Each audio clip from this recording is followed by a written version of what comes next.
Je devais me faire opérer. Mon corps souffrait, mes enfants étaient trop jeunes pour se débrouiller seuls, et je n'avais personne pour m'aider. Je me suis tournée vers mes parents, cherchant désespérément de l'aide. Je m'appelle Alyssa et j'ai 32 ans. Au moment où j'avais le plus besoin de mes parents, ils ont préféré un concert à moi. C'est à ce moment-là que j'ai cessé d'essayer de mériter un amour qui ne viendrait jamais. J'avais peur, et tout ce que je voulais, c'était qu'ils interviennent. Je les ai appelés, espérant qu'ils seraient là comme des parents sont censés l'être. Mais au lieu de cela, ils m'ont dit non. Pourquoi? Parce qu'ils avaient des billets pour Elton John et qu'ils ne voulaient pas manquer le spectacle. Je me souviens d'être restée là, mon téléphone à la main, le monde s'écroulant autour de moi. Mes propres parents, ceux qui auraient dû être les premiers à m'aider, avaient préféré un concert à leur fille, qui allait passer sous le bistouri.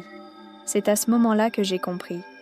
J'avais donné et encore donné à ces personnes, en faisant tout ce qu'elles demandaient, en faisant tant de sacrifices, mais elles ne me considéraient jamais comme une priorité. J'ai donc fait la seule chose que je pouvais faire. J'ai réécrit mon testament et je les ai coupés. Si vous avez déjà demandé de l'aide, une aide réelle et honnête, et que vous avez été confronté au silence ou à l'égoïsme, faites-moi savoir dans les commentaires si vous avez déjà vécu un moment comme celui-là, où la clarté a frappé plus fort que le chagrin d'amour. Dites-moi d'où vous regardez. Parce qu'on ne parle pas assez de ce que l'on ressent quand on est abandonné par ceux qui nous ont élevés. Et il est temps qu'ils le fassent.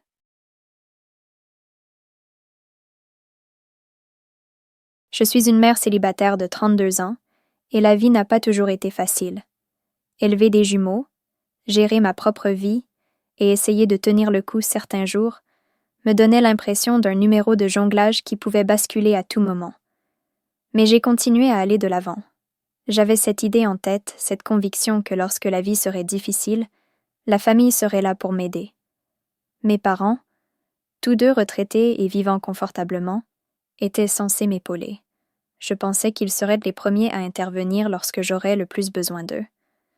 Nous avons eu des moments difficiles, bien sûr. C'est le cas de toutes les familles.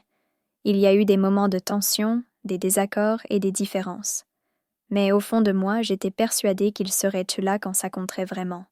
Après tout, ils étaient mes parents, et nous étions censés nous soutenir mutuellement. C'est à cela que servait la famille, n'est-ce pas? Lorsque j'ai appris que j'avais besoin d'une intervention chirurgicale, je me suis donc tournée vers eux. Ce n'était pas une intervention facultative, c'était quelque chose qui devait arriver. J'étais déjà dépassée par l'idée de tout gérer seule, surtout avec 2 enfants en bas âge à la maison. J'avais besoin de quelqu'un pour prendre la relève, pour tenir le fort pendant quelques jours. Et je me suis dit que c'était le moment. C'est à ce moment-là qu'ils seront là pour moi. Mais ce n'est pas ce qui s'est passé. La réalité m'a frappée lorsqu'ils m'ont fait comprendre qu'ils ne viendraient pas. Ils m'ont dit qu'ils avaient d'autres projets, qu'ils avaient acheté des billets pour voir Elton John. Je me souviens de la façon dont ils l'ont dit, sans hésitation ni culpabilité, comme si mon opération n'était qu'un inconvénient de plus dans leur vie bien remplie. J'ai dû me débrouiller toute seule. Je n'avais été qu'une fille dévouée. J'avais passé des années à m'occuper d'eux, à faire tout ce que je pouvais pour qu'ils soient à l'aise pendant leur retraite, tout en conciliant le chaos de l'éducation de mes enfants. Je travaillais de longues heures, je gérais le ménage, et je faisais tout ce qu'une mère célibataire est censée faire. Mais maintenant, quand j'avais besoin d'aide, quand j'étais vulnérable et effrayée, mes propres parents m'avaient tourné le dos. J'ai réalisé que je ne pouvais plus le faire seule. Pas cette fois-ci. J'avais tout donné, mais c'était un signal d'alarme. Ils s'étaient choisis eux-mêmes plutôt que moi. Et à ce moment-là, j'ai pris une décision qui allait tout changer. J'ai toujours été là pour mes parents, dans tous les moments difficiles, dans toutes les périodes creuses. Après la retraite de papa, ils se sont installés dans une vie tranquille, et j'ai pensé qu'ils allaient enfin pouvoir profiter de leur âge d'or. Mais même à la retraite, ils attendaient toujours de moi que je me manifeste chaque fois qu'ils avaient besoin de quelque chose. Qu'il s'agisse de faire des courses, d'aider à la maison, ou simplement de prêter une oreille lorsqu'ils voulaient se plaindre de leur frustration quotidienne, J'étais toujours celle vers qui se tourner. Cela ne me dérangeait pas. Cela faisait partie des liens familiaux, et j'avais toujours été celle qui donnait. Je n'y avais jamais réfléchi à 2 fois, jusqu'à cette fois. Lorsque les rôles se sont inversés, et que j'ai eu besoin d'aide, lorsque j'ai dû faire face à une situation urgente, une intervention chirurgicale et 2 enfants en bas âge à la maison, leur réponse n'a pas été celle à laquelle je m'attendais. Ce n'est même pas qu'ils aient refusé catégoriquement, c'est qu'ils m'ont repoussé avec désinvolture, comme si ma situation n'était qu'un détail. La voix de ma mère a été dédaigneuse lorsque j'ai posé la question, comme s'il s'agissait d'un inconvénient qu'elle ne voulait pas prendre en compte. Elle m'a dit « Tu ne peux pas demander à quelqu'un d'autre », comme si mon opération n'était qu'un détail mineur dans le grand schéma de leur vie. Papa, comme d'habitude, a à peine parlé. Je pouvais entendre l'indifférence familière dans sa voix quand il murmurait quelque chose sur le fait qu'ils avaient des projets et que le concert était inscrit au calendrier depuis des mois. Il ne m'a pas fait part de son inquiétude, ni de son empathie pour le fait que j'étais sur le point de subir une intervention importante et que je n'avais personne pour s'occuper de mes enfants. Je ne voulais pas faire de scène. J'ai essayé de me convaincre que ce n'était pas grave, que j'en faisais peut-être trop. Mais plus j'y réfléchissais, plus le poids devenait lourd. J'étais là, dans la douleur, avec la crainte d'une opération chirurgicale, et pourtant je demandais quelque chose d'aussi simple que quelques jours d'aide. Et ils n'y ont même pas réfléchi à 2 fois. Le sentiment d'abandon s'est insinué lentement, discrètement, mais il était impossible de l'ignorer. Ils étaient censés être ceux sur lesquels je pouvais compter, mais dans mon moment le plus vulnérable, ils s'étaient choisis eux-mêmes. Ils n'avaient jamais pensé à ce que je pouvais ressentir, et cela m'a frappé plus fort que je n'aurais pu l'imaginer. Mon cœur a sombré, et avec lui, la prise de conscience. J'étais seule dans cette situation. Et ce n'était pas seulement ce moment. Il s'agissait d'un schéma que j'avais ignoré pendant trop longtemps. Je me souviens du jour de l'opération comme si c'était hier, de la peur qui s'installait dans ma poitrine alors que j'étais allongée sur le lit d'hôpital stérile. La douleur dans mon corps était écrasante, mais ce n'était pas seulement physique, c'était la solitude écrasante qui pesait sur moi. La réalité d'être complètement seule dans ce moment, sans personne sur qui s'appuyer, me paraissait suffocante. J'avais toujours réussi à porter le fardeau toute seule, mais maintenant, j'avais désespérément besoin d'aide, désespérément besoin qu'ils soient là, comme les parents sont censés l'être lorsque leur enfant est confronté à quelque chose d'aussi grave qu'une intervention chirurgicale. Mais même avant ce moment, les fissures avaient commencé à apparaître. Ce n'était pas seulement ce jour-là. J'avais appris, au fil du temps, que je ne pouvais pas compter sur eux. L'égoïsme avait toujours été présent, par petites touches, mais tout s'additionnait. Je me suis souvenue de l'année dernière, lorsque je leur ai demandé de me rendre visite pour mon anniversaire. Je jonglais avec tout, le travail, les enfants, la vie, et j'avais besoin d'une pause. Je voulais me sentir spéciale, juste une fois. Mais lorsque j'ai appelé pour les inviter, ma mère était trop occupée par un projet de jardinage. Papa, comme d'habitude, n'avait pas pris la peine de répondre. Ils ne sont pas venus, et quand je les ai pressés de le faire, ma mère a dit « Oh, chérie, tu sais ce que c'est. Nous sommes à la retraite. Nous avons des choses à faire. » Je l'ai laissé partir, en essayant de l'effacer. Mais cela a piqué. J'ai passé mon anniversaire seule, avec les enfants, ressentant l'absence du soutien que j'avais toujours cru inconditionnel. Et ce soir-là, lorsque j'ai mentionné à quel point j'étais fatiguée, mon père a simplement haussé les épaules. « Tu t'en occupes, tu le fais toujours. » Je m'attendais à ce qu'ils interviennent, qu'ils me voient, qu'ils reconnaissent que j'étais en difficulté. Mais au lieu de cela, c'était comme si j'étais invisible. C'est devenu une habitude.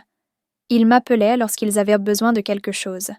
De l'argent pour un nouvel appareil, de l'aide pour un bricolage à la maison. Mais lorsque j'avais besoin d'eux, lorsque j'étais vulnérable et que je cherchais du soutien, ils disparaissaient ou m'écartaient. Mes besoins ont toujours été secondaires par rapport aux leurs. Ainsi, le jour de mon opération, lorsque j'ai demandé de l'aide une dernière fois, je savais déjà au fond de moi quelle serait leur réponse. J'avais été conditionnée à l'accepter. Mais lorsque les mots sont arrivés au téléphone, rejetant mon appel désespéré au profit d'une excitation pour un concert, la dernière couche d'illusion est tombée. Je ne peux pas faire ça tout seul. Peux-tu venir, s'il te plaît? J'ai demandé, ma voix tremblant sous l'effet d'un mélange de peur et de vulnérabilité. Le silence à l'autre bout du fil fut bref, suivi de la voix de ma mère, joyeusement dédaigneuse, comme si elle n'avait pas entendu le désespoir de mon appel. « Nous allons à un concert, chérie. Nous nous verrons plus tard. » Au début, je n'ai même pas pu assimiler ce qu'elle avait dit. Je suis restée plantée là, le téléphone à la main, le regard perdu dans le mur. Ils allaient à un concert. Elton John était plus important que leur fille, qui était sur le point d'être opérée seule. Ils n'ont même pas essayé de cacher l'excitation dans leur voix. Le contraste entre leurs projets insouciants et mon état brisé et épuisé était trop difficile à supporter. La piqûre de ce moment m'a frappé plus fort que la douleur dans ma poitrine. Je m'attendais à une déception, mais pas à cela. J'avais espéré qu'ils me soutiendraient. Mais au lieu de cela, ils m'ont clairement fait comprendre que leur propre vie, leur propre plaisir passaient avant tout. La gravité de leur réponse et l'indifférence totale à mon besoin de soutien ont été une trahison que je n'avais pas anticipée. J'avais l'impression d'être déchirée en deux, non seulement physiquement, mais aussi émotionnellement. Ils avaient choisi le concert plutôt que moi, plutôt que leur propre chair et leur propre sang. À cet instant, quelque chose a basculé en moi. Cela faisait trop longtemps que je demandais de l'aide. Il était temps d'arrêter de demander de l'aide et de commencer à prendre le contrôle. La décision était prise. Je ne les laisserai plus faire partie de ma vie selon leurs conditions. Je reprendrai mon pouvoir, et ils verraient les conséquences de leur négligence. Alors que j'étais allongée dans cette chambre d'hôpital stérile, l'odeur âcre de l'antiseptique embaumant l'air, quelque chose s'est brisé en moi. Le poids de tout ce que j'avais porté, physiquement et émotionnellement, m'a finalement frappée. J'étais seule. Pas seulement dans cet hôpital, mais dans ma vie. J'avais passé tant d'années à donner, à me plier en quatre pour des gens qui ne l'apprécieraient jamais vraiment. J'ai passé toute ma vie à rechercher l'approbation, à rechercher l'amour de mes parents, à toujours faire passer leurs besoins avant les miens, en espérant qu'un jour ils verraient à quel point je me souciais d'eux, à quel point je me sacrifiais. Mais ce moment, allongée dans ce lit, impuissante et souffrante, m'a fait prendre conscience d'une chose douloureuse. Mes parents m'avaient toujours donné l'impression que je n'étais jamais assez bien. C'est toujours moi qui devais prouver ma valeur. J'ai donné et donné, sans jamais rien demander en retour. Mais maintenant, dans mon moment le plus vulnérable, ils m'ont montré exactement à quel point ils ne se souciaient pas de moi.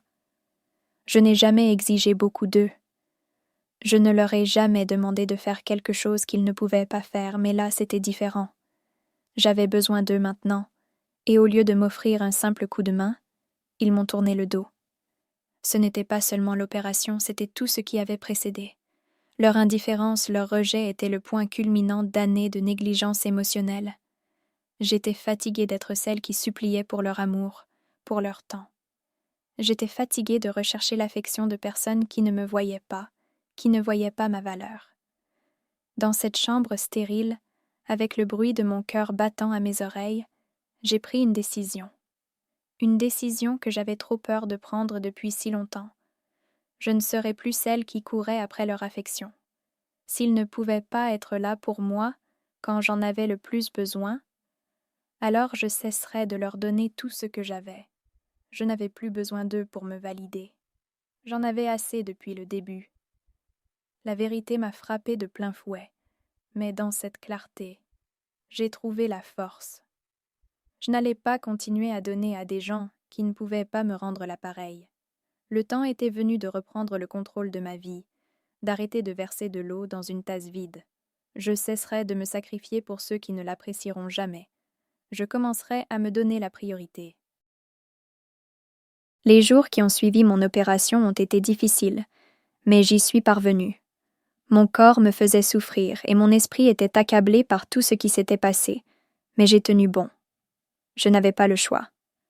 Avec mes enfants en bas âge, dont je devais m'occuper, et le rappel constant que j'étais seule dans cette affaire, je ne pouvais pas me permettre de m'effondrer. Mais à l'intérieur, quelque chose avait changé. Ce n'est pas seulement le rétablissement physique qui a été difficile, mais aussi la charge émotionnelle liée à la prise de conscience de tout ce que j'avais donné, de tout ce que j'avais attendu de personnes qui ne m'avaient démontré que de l'indifférence au moment où j'avais le plus besoin d'elles. Au début, mes parents n'ont même pas remarqué le changement.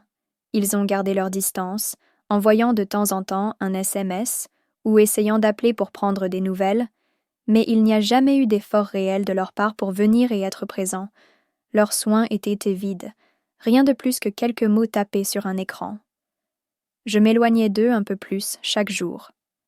Leur manque de soutien réel pendant l'opération, la façon dont ils m'avaient écarté lorsque j'étais au plus bas, m'empêchèrent de continuer à faire comme si rien n'avait changé. J'ai donc commencé à faire de petits changements. Des changements discrets, presque imperceptibles au début, mais ils étaient là. Je ne leur envoyais plus de chèques tous les mois. Je ne m'occupais plus de leurs courses. Je n'agissais plus comme si j'étais toujours la fille dévouée qui était responsable de leur confort. J'ai commencé à poser des limites, petites mais délibérées, et à chaque pas en arrière, je me sentais un peu plus légère, un peu plus en contrôle. Il ne s'agissait pas d'être mesquin ou rancunier, mais de reprendre la partie de moi que j'avais abandonnée pendant des années. J'ai commencé à examiner attentivement tout ce que j'avais fait pour eux, et ce que j'ai réalisé m'a retourné l'estomac. Je l'avais fait par culpabilité, par devoir, dans le faux espoir qu'un jour ils verraient ce que j'avais sacrifié pour eux. J'avais constamment donné, constamment essayé de gagner leur affection et leur approbation, mais ce n'était jamais assez. Rien de ce que j'ai fait n'a jamais été suffisant pour qu'ils me voient comme j'avais besoin d'être vue, comme une personne qui méritait aussi qu'on s'occupe d'elle, et pas seulement comme quelqu'un qui était là pour répondre à leurs besoins. J'avais vécu dans l'illusion qu'un jour, peut-être, ils apprécieraient tout ce que j'avais fait. Que peut-être, juste peut-être, un jour ils comprendraient la quantité d'amour et d'efforts que j'avais déversés sur eux, dans la relation que nous partagions. Mais après l'opération, après qu'ils eurent clairement défini leurs priorités, j'ai vu la vérité. Cet amour n'allait jamais être réciproque comme j'en avais besoin. Je n'ai pas crié, je n'ai pas fait de scène. J'ai simplement commencé à me désengager. J'ai laissé le silence parler plus fort que les mots. Les messages que je recevais me semblaient de plus en plus creux. Leurs appels me semblaient vides. J'ai commencé à protéger mon énergie et à l'investir dans mes enfants et dans moi-même. Plus je m'éloignais, plus il devenait clair que je leur avais trop donné, et qu'ils avaient pris, sans jamais vraiment donner en retour. Il était temps pour moi d'arrêter de jouer ce rôle. Il était temps de me réapproprier ma vie. Ma décision n'était pas impulsive. Il ne s'agissait pas d'un moment de colère irréfléchie ou d'un acte de rébellion spontané. Je n'allais pas réagir d'une manière qui aurait provoqué davantage de chaos ou qui m'aurait fait me sentir encore plus mal que je ne l'étais déjà. C'était différent. Il s'agissait de prendre le contrôle et de faire un choix qui nous protégerait, moi et mes enfants, de la souffrance et de la déception que je portais depuis bien trop longtemps. Je n'allais pas les laisser revenir dans ma vie comme si rien ne s'était passé, s'ils n'étaient pas capables d'intervenir quand j'avais le plus besoin d'eux. Alors, je ne les laisserai pas revenir quand cela leur conviendrait. J'ai passé des jours à réfléchir à ce que je voulais, à ce que je devais faire pour ne plus subir leur indifférence.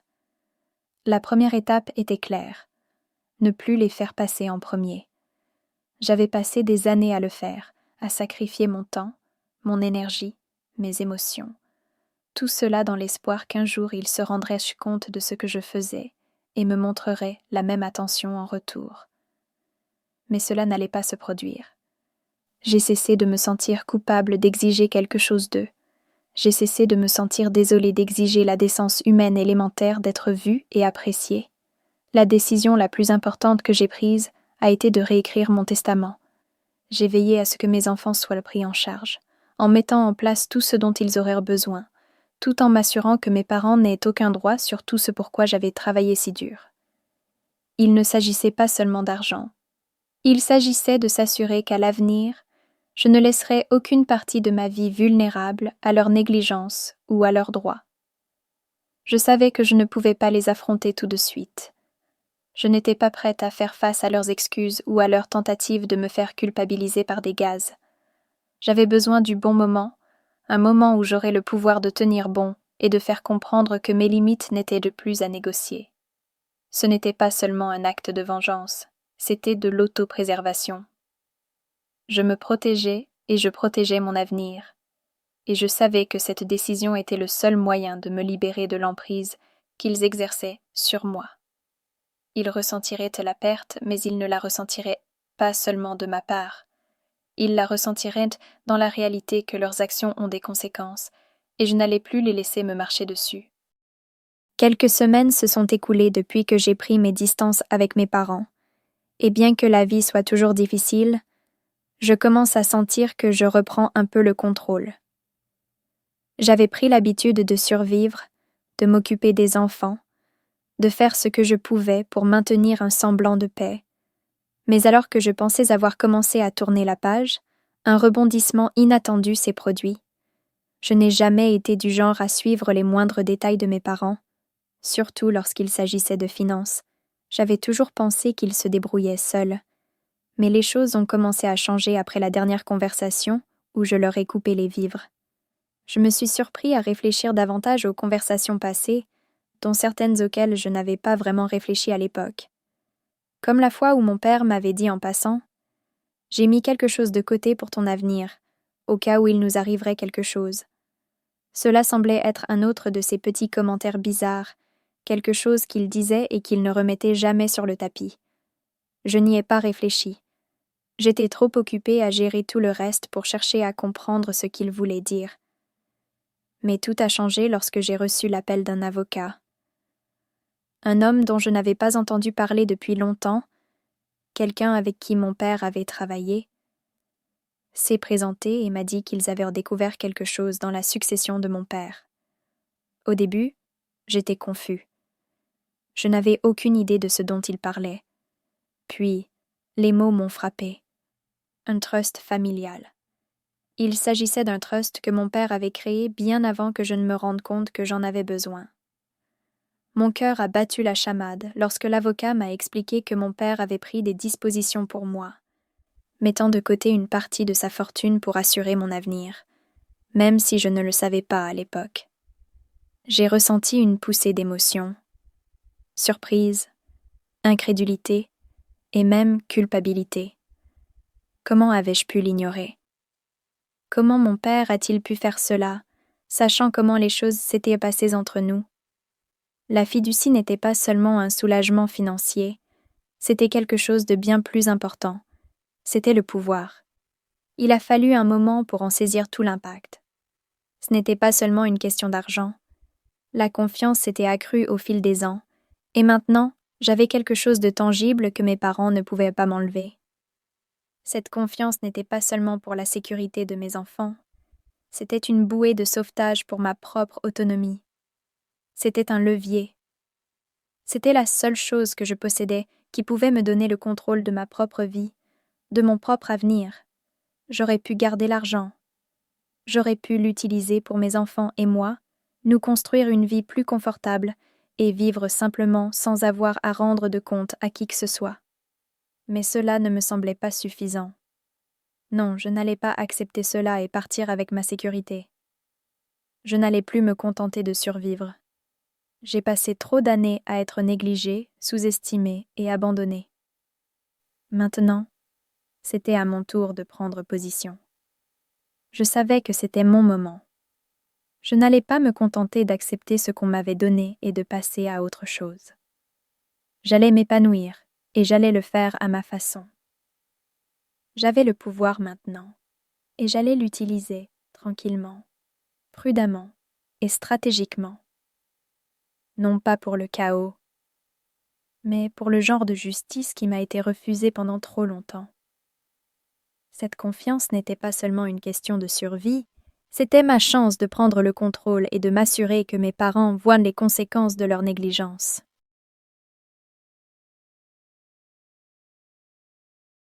Ce n'est que lorsque j'ai reçu un message de ma mère, me demandant pourquoi je ne l'avais pas contactée dernièrement, que j'ai compris qu'il était temps de les confronter. Les dernières semaines avaient été silencieuses, à l'exception d'une tentative occasionnelle de rétablir le contact, un texte par-ci, un message vocal par-là, mais j'avais clairement fait comprendre que je ne répondais plus. J'avais coupé leur chèque mensuel, cessé de décrocher le téléphone, et ne me rendais plus disponible pour leurs caprices. Mais alors que j'étais assis là, fixant ce message, j'ai su que quelque chose avait changé en moi. Il ne suffisait plus de reculer tranquillement. Je devais leur faire comprendre tout le poids de ce qu'ils avaient fait. Ils devaient le sentir. Il ne s'agissait pas seulement pour moi de me retirer, il s'agissait pour eux de faire face aux conséquences de leurs actes. J'ai convoqué une réunion de famille. J'ai choisi un endroit neutre, un petit café au milieu de la ville, loin de la maison, pour qu'ils ne se doutent de rien. Dès leur arrivée, j'ai senti leurs attentes, même visage familier, même sourire décontracté, mais je n'allais pas leur donner la satisfaction de me voir m'effondrer. Je n'étais pas en colère, je n'allais pas crier. J'étais calme, posée, et je contrôlais la situation. Ce moment serait le leur, pas le mien. J'ai réécrit mon testament, ai-je dit en gardant ma voix stable, en laissant les mots en suspens. Leurs visages se sont instantanément décomposés, le changement d'expression étant palpable. Le silence qui suivit épaissit l'espace entre nous, lourd de la tension de ce qui allait suivre. Ils n'ont pas réagi immédiatement, leur confusion étant un nuage visible au-dessus d'eux. Je voyais leurs esprits s'agiter, essayant de donner un sens à ce qu'ils venaient d'entendre. J'ai laissé le poids s'installer avant de reprendre la parole. « Tu n'en fais plus partie », ai-je ajouté, le regard inébranlable. Les mots étaient simples, mais ils les ont frappés comme un coup de poing dans le ventre. Pendant quelques instants, aucun d'eux ne parle. Leur bouche s'ouvrait, mais aucun son n'en sortait. Les yeux de mon père se sont rétrécis, incrédules, tandis que le visage de ma mère est devenu pâle, ses lèvres tremblant comme si elle essayait de formuler des excuses qu'elle savait être trop tardives. Il s'apprêtait à prendre la parole, probablement pour s'expliquer ou essayer de me culpabiliser, mais je n'étais pas d'accord. « Tu n'as même pas essayé de m'aider quand je te l'ai demandé, » dis-je en gardant mon ton calme, mais ferme. « Quand j'ai eu besoin de toi, tu as préféré un concert à ta propre fille. Tu ne t'es pas soucié de moi. Tu ne t'es pas soucié de tes petits-enfants. Tu te préoccupais de ton propre plaisir. » J'ai vu le moment de la prise de conscience les frapper comme une vague. Leurs visages se tordaient sous l'effet de la vérité qu'ils ne pouvaient plus nier, la culpabilité s'installant au fur et à mesure qu'ils réalisaient ce qui venait de se passer. J'avais tracé la ligne, et je ne reviendrai pas en arrière. Ce n'est que lorsque mon frère, qui était assis tranquillement à table et observait l'échange, que les choses vont vraiment dégénérer. Ils s'étaient toujours rangés de leur côté, incapables de voir au-delà de l'illusion de la famille parfaite qu'ils essayaient de projeter. Mais aujourd'hui, j'ai vu quelque chose dans ses yeux.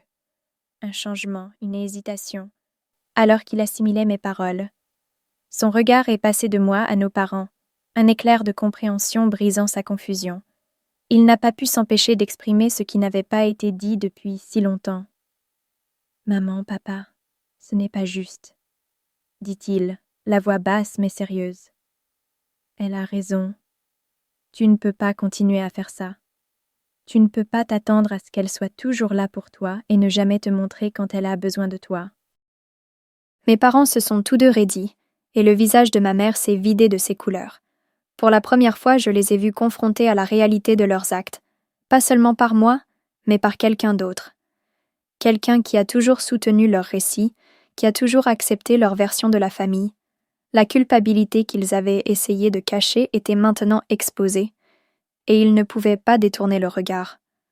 Mon père a essayé à nouveau, mais cette fois-ci, ses mots ont failli. « Tu fais une erreur. Nous sommes une famille. Tu ne peux pas nous couper les vivres comme ça. » Mais j'avais fini d'écouter. Je n'avais pas besoin de leurs excuses ou de leurs promesses creuses. Je me suis levée, prête à partir, ma détermination se renforçant. J'ai pris ma décision.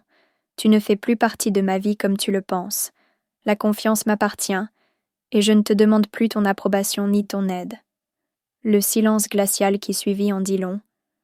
Mes parents, qui représentaient autrefois l'autorité dans ma vie, se tenaient maintenant là, vaincus, exposés. Et moi, je me sentais plus puissant que jamais. Il ne s'agissait pas d'argent, mais de prendre ma vie en main pour la première fois. En sortant de cette réunion, j'ai su que c'était mon moment. Je ne me contentais plus de survivre, je m'épanouissais.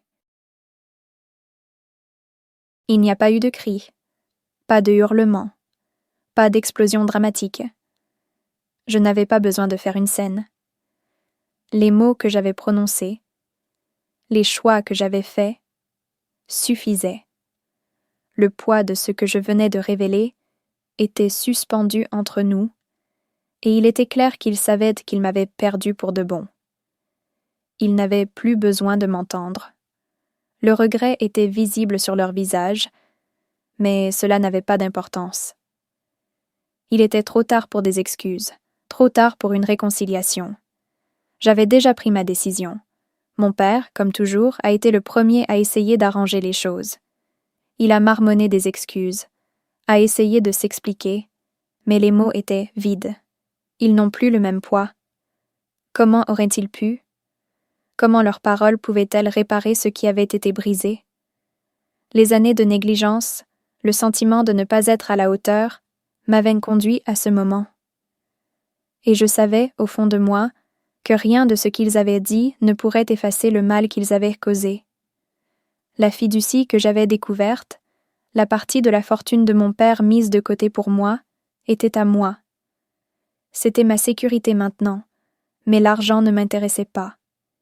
Il n'était plus question de soulagement financier, il n'était plus question de leur prendre quoi que ce soit. Ce dont j'avais besoin, ce dont j'avais toujours eu besoin, c'était de leur amour, de leur attention. Mais ils étaient absents au moment où j'en avais le plus besoin. Ils s'étaient choisis eux-mêmes plutôt que moi, et c'était quelque chose que je ne pourrais jamais pardonner. J'ai quitté cette réunion sans me retourner, le cœur lourd mais l'esprit clair. Je savais que j'étais plus forte que je ne l'avais jamais été. Ils ne pouvaient pas m'enlever cela. Je n'étais plus seulement une fille, j'étais une mère. Une femme qui avait appris à se débrouiller seule, qui avait enfin trouvé la force de se faire passer en premier. J'étais sortie de l'ombre de leur négligence pour entrer dans ma propre lumière. Et je ne laisserai jamais personne, pas même mes parents, me priver de cela. J'avais appris à être indépendante, à cesser de rechercher l'approbation là où elle ne viendrait jamais. C'était ma vie, et je la contrôlais désormais. Cette victoire tranquille était tout ce dont j'avais besoin. Des mois ont passé depuis que j'ai pris cette décision, et chaque jour qui passe, ma vie devient plus calme, plus paisible. Le poids constant que je portais depuis si longtemps s'est envolé, et à sa place, j'ai trouvé un sentiment de clarté. Je n'ai plus besoin de courir après l'amour et l'approbation de personnes qui ne pourraient jamais me les rendre. J'ai appris à tenir bon toute seule, à être une mère, une femme forte et une personne intègre sans compter sur quelqu'un qui me tournerait le dos à la première occasion. Mes journées sont plus calmes maintenant. Le rythme effréné de la recherche d'un équilibre entre ma vie, mes enfants et l'agitation émotionnelle liée à la volonté de plaire aux autres a disparu. Je me réveille en sachant que je contrôle la situation. Je n'attends pas que quelqu'un valide mon existence. Je le fais selon mes propres termes, et c'est libérateur. J'ai le pouvoir de protéger mes enfants et moi-même des comportements toxiques qui m'ont autrefois épuisé. Quant à mes parents, ils sont toujours les mêmes. J'ai vu les messages, les appels et les tentatives de reprise de contact, mais j'ai choisi de rester à l'écart. Je les observe de loin, alors qu'ils s'efforcent de maintenir la façade d'une famille parfaite, faisant comme si tout allait bien, comme si rien ne s'était passé. Mais il est clair pour moi maintenant qu'ils n'ont pas changé. Ils n'ont rien appris. Ils sont toujours coincés dans leur monde de droit et d'intérêt personnel. Et je suis là, plus forte et plus indépendante que je ne l'ai jamais été, ne faisant plus partie de leur récit. Je n'ai plus besoin d'eux. J'ai trouvé la paix, et avec elle j'ai appris quelque chose d'important. Couper les ponts avec les gens n'est pas seulement une question de vengeance. Il ne s'agit pas de blesser qui que ce soit, mais de reprendre sa vie en main. Parfois, Rompre les liens avec les personnes toxiques est le seul moyen d'aller vraiment de l'avant, quelle qu'elle soit. Il s'agit de créer l'espace nécessaire pour construire un avenir meilleur pour vous et vos proches. Il n'a jamais été question de haine ou de colère, mais de préservation de soi. En lâchant prise, j'ai trouvé la liberté. Je ne regrette pas le choix que j'ai fait, car il m'a apporté la paix et la force que je recherchais depuis le début. Avec le recul, je ne ressens plus de colère. Je ne me sens pas triste. En fait, je ressens quelque chose de beaucoup plus fort, de la puissance. La blessure du passé est toujours là, au fond de mon esprit, mais elle ne me consume plus. Je l'ai acceptée comme faisant partie de mon histoire, mais elle ne me définit plus. Les choix de mes parents, leur égoïsme, leur négligence, la façon dont ils m'ont traité lorsque j'avais le plus besoin d'eux, m'ont appris quelque chose d'inestimable. Il m'a fallu du temps pour m'en rendre compte, mais j'ai fini par comprendre. Si vous ne vous battez pas pour vous-même, personne d'autre ne le fera. Pendant des années, j'ai attendu que quelqu'un intervienne, qu'il se soucie de moi, qu'il m'aide comme je l'ai toujours fait pour les autres. J'espérais qu'un jour il me verrait, qu'il m'offrirait le soutien que je leur avais donné si librement. Mais aujourd'hui, je sais que la seule personne qui peut vraiment assurer mon bien-être, c'est moi. C'est moi qui ai le pouvoir de décider qui reste dans ma vie et qui n'y reste pas. C'est moi qui fixe les limites. Cette prise de conscience a été libératrice. C'est comme si un poids avait été enlevé de mes épaules. Je ne suis plus définie par les attentes des autres ou par la douleur de ce qu'ils n'ont pas pu me donner. J'ai appris à me prendre en main, à donner la priorité à mon bonheur et à ma paix, et à me protéger des choses et des gens qui m'épuisent. L'avenir m'appartient, et, pour la première fois depuis longtemps, j'ai l'impression de marcher dans la direction que j'ai toujours voulu prendre, libre, forte et libérée du poids des actions des autres. J'ai tout ce dont j'ai besoin en moi, et c'est suffisant. Si vous avez déjà dû vous éloigner des personnes qui auraient dû vous aimer le plus, vous n'êtes pas froid, vous n'êtes pas cruel, vous vous protégez. Si cette histoire vous touche, cliquez sur « J'aime », abonnez-vous et laissez un commentaire ci-dessous. Vous ne devez votre paix à personne, et surtout pas aux personnes qui vous ont fait supplier pour l'obtenir.